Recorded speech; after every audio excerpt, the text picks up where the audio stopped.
Fancy garment and kids mall, sherwani, coat pant, three piece, suiting, shirting, tailoring, बच्चे और बच्चियों के लिए कई सारी कपड़ों की वैरायटियां। हमारा पता आयशा नगर पुलिस स्टेशन के सामने, हजार खोली, मालेगांव। प्रोप्राइटर चांद खान।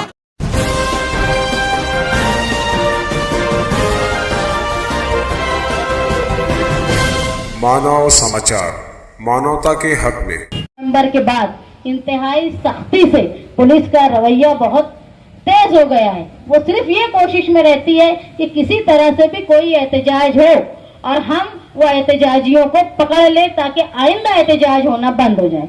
12 नवंबर के बाद ऐसे ही हालात हो गए थे, किसी तरह का भी कोई एहतजाज मालेगांव शहर में हो नहीं रहा था। तो हमने तय किया था दस्तूर बचाओ कमेटी की तरफ से मालेगांव शहर के 30 से ज्यादा जगह पर जो लोग जेल में मौजूद थे उनके घर के लोगों को 36 जगह पर हम लोगों ने एहतजाजी तौर पे 4-4 लोगों को बैठाया था। उसका मकसद यही था कि भाई पुलिस को ये समझ जाए कि मालेगांव के लोग डरते नहीं है तुमसे। और हमने वो एहतजाज किया। उसके बाद आगरा जो जेटी के सामने वाला रोड है उसको बंद करके हमने बिना इजाजत के हमने बंद करके एहतजाज किया ताकि उनको समझ जाए कि हम पुलिस से डरते नहीं हैं। और यही करने की कोशिश मालेगांव शहर में हम लोग कर रहे हैं। उसी की ये एक कड़ी है कि हमारे पास 2 मसाइल है। एक तो ज्ञानव्यापी मस्जिद में जो गैर कानूनी तौर पे लोग सर्वे करने गए जिनको कोर्ट की तरफ से इजाजत है, लेकिन हिंदुस्तान के जो प्लेसेस ऑफ वर्शिप एक्ट 1991 है उसके खिलाफ है। उसके खिलाफ हमको मालेगांव की तरफ से ज्ञानव्यापी मस्जिद के जो ट्रस्टियान हैं उनकी मदद के लिए हमने ये तय किया दस्तूर बचाओ कमेटी की तरफ से कि मालेगांव शहर से एक वफ्द जो है वो ज्ञानव्यापी मस्जिद में जाएगा, वहाँ के ट्रस्टियान से मिलेगा और उनको जिस तरह की मदद, चाहे कानूनी तौर पे उनकी मदद करने में हम लोग अगर हिस्सेदार हो सकते हैं तो हम वो होंगे। अगर उनको माली तौर पे कोई जरूरत होगी तो हम मालेगांव शहर से उनकी वो मदद करने के लिए भी तैयार है। और अगर वो शहर रोड पर चल के कोई मुजाहरा करके आवामी तौर पे राय बनाने के लिए हमको कहेंगे तो हम उसमें भी उनके साथ रहेंगे। हमारी तरफ से एक वक्त भेजेंगे जो कुछ दिनों में हम तय कर लेंगे और वो वहाँ जाके ट्रस्टियान से मिलेगा। दूसरा जो एक मालेगांव शहर में बड़ा मसला हो गया है पुलिस का दबाव। इतना सख्त दबाव कि पुलिस कानूनी तौर पे, डेमोक्रेटिक तौर पे एहतजाज करने को रोकती है। ये कहीं ना कहीं खत्म होना चाहिए। एक मीटिंग में मैंने कहा था कि मुझे दुख इस बात का है कि पुलिस क्या रोकती है वो जाने तो हमारी आवाम बेहिस ना हो जाए। ये कोशिश हमारी तरफ से रहेगी कि हम पुलिस के दबाव को, जो हम कानूनी तौर पे जो काम करते हैं, दस्तूरी तौर पे करते हैं, वहां से पुलिस का दबाव खत्म हो। मैं पूछती हूँ मालेगांव शहर की जो अमन कमेटी के मेंबरान हैं उनका काम ये होता है कि पुलिस से आवाम के बीच का राब्ता सही करना। लेकिन 12 नवंबर का मामला हो चाहे परसों इमाम काउंसिल का मामला हो, कहाँ थे वो अमन कमेटी के लोग? क्या कर रहे थे वो? क्या राब्ता उन्होंने किया? 12 नवंबर में लोग जो जेल में थे उनके ताल्लुक से किसी को बोला कि ये तो पत्थर मारने वाले नहीं थे, ये तो रोड पे चलने वाले थे? अरे ये तो मौजूद भी नहीं थे वहाँ। उन सारे लोगों को बचाने के लिए अमन कमेटी के लोगों ने क्या किया? मैं आप लोगों से दरख्वास्त करती हूँ कि अमन कमेटी में मौजूद लोगों से जाके पूछो कि तुमने क्या काम किया 12 नवंबर में, तुमने क्या काम किया जब इमाम काउंसिल के ऊपर इतने बड़े बड़े संगीन कलमे लगाई जा रही थी। उनसे पूछो। वो जो सिर्फ हाँ करने का काम करते हैं उनसे ये सवाल होना चाहिए कि तुम आवाम और पुलिस के बीच में रास्ते का काम करते हो तो जो पुलिस चाहती है उसको आवाम के बीच में करने की कोशिश करते हो। तुम उनसे खत लिख के पूछो, तुम उनको रोक के रास्ते में पूछो जो लोग अमन कमेटी में हैं और अमन रखने की बातें करते हैं। लेकिन वो एक तरह से मुझे जो पुलिस वालों ने बोला कि तुम्हारी अमन कमेटी के लोग ही हमको लाला के नाम दिया करते थे। ये पूछो कि तुमने बताया था क्या हमारा नाम? जो लोग वहाँ शामिल नहीं थे उनका नाम आप लोगों ने बताया था क्या? ऐसे लोग जो हमारे बीच में रह के हमारे ही लोगों को परेशान करते हैं, जो वो गुनाह है, उनसे सवाल होना चाहिए। पुलिस के दबाव को खत्म करने के लिए साथी निहाल अहमद साहब हमेशा कहा करते थे कि अमन हमसे है। हमसे मतलब आवाम से है। आवाम चाहती है तो अमन होता है, आवाम नहीं चाहती है तो अमन नहीं होता है। तो अगर हम चाहते हैं कि अमन रहे तो हमारे हिसाब से अमन रहेगा, जमहूरी हक को दबा के अमन रहेगा।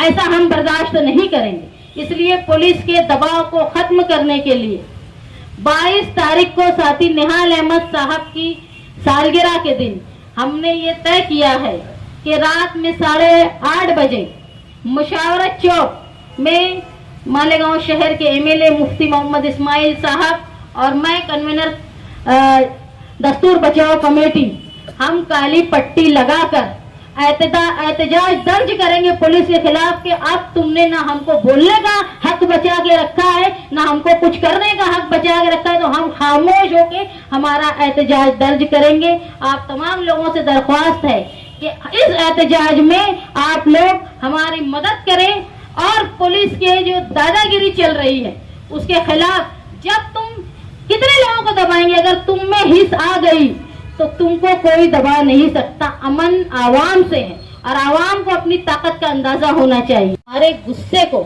हम दिखाएं, गुस्सा दिखाना बहुत जरूरी है। जब इलाहाबाद हाई कोर्ट का फैसला आया तो उस वक्त समझ लो कि कोर्ट ने मुसलमान के कब्जे को भी माना था, मस्जिद के कब्जे को भी माना था, उसकी मिल्कियत को भी माना था, लेकिन हमारी आस्था को नहीं माना था उन्होंने। अगर हम अपनी जोर और शोर से हम उतनी तेजी से बोले होते तो शायद हमारी आस्था भी कोर्ट तक पहुंची होती।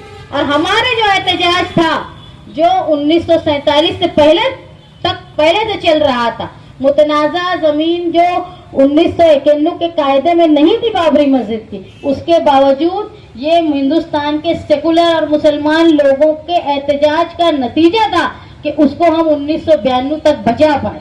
अगर तुम एहतजाज करना छोड़ दोगे तो ये समझ लो कि मस्जिदों का नंबर है, कब्रिस्तानों का नंबर है, धीरे धीरे हमारी स्कूल कॉलेज बाकी सारी चीजों पर जहां मुसलमानों का दबदबा है वो सब खतरे में आ जाएगा। ये इब्तिदा है।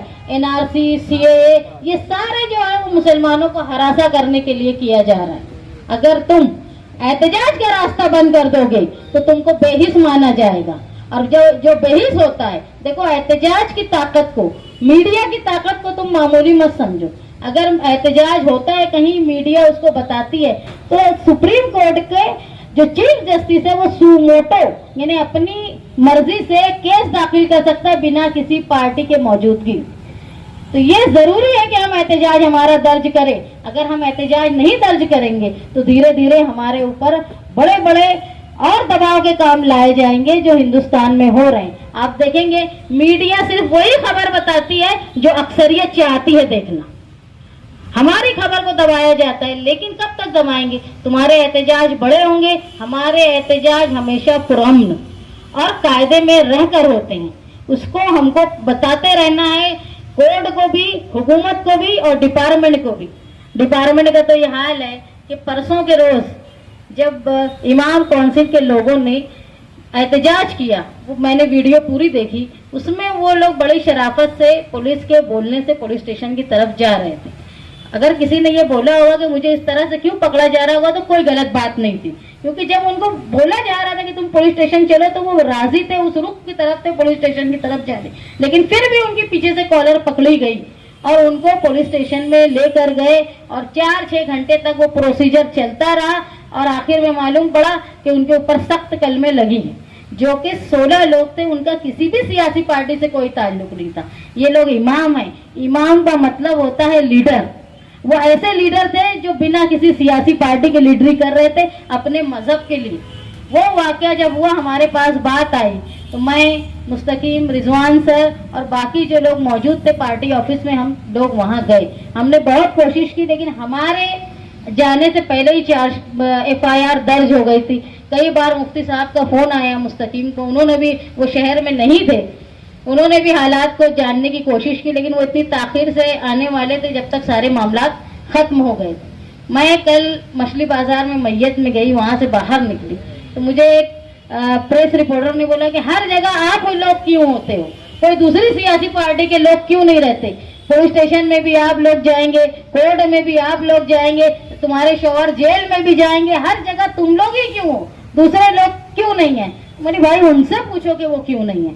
हम हमारी रूह को मुतमईन करते हैं, जो हमारे मजहब में, जैसे कहा फलाई साहब ने कि अगर खुदा हमसे पूछेगा कि मेरी मस्जिद पे खतरा था तो तुमने क्या किया, उस वक्त हम जवाब दे रहे हैं कि हमने कोशिश की थी।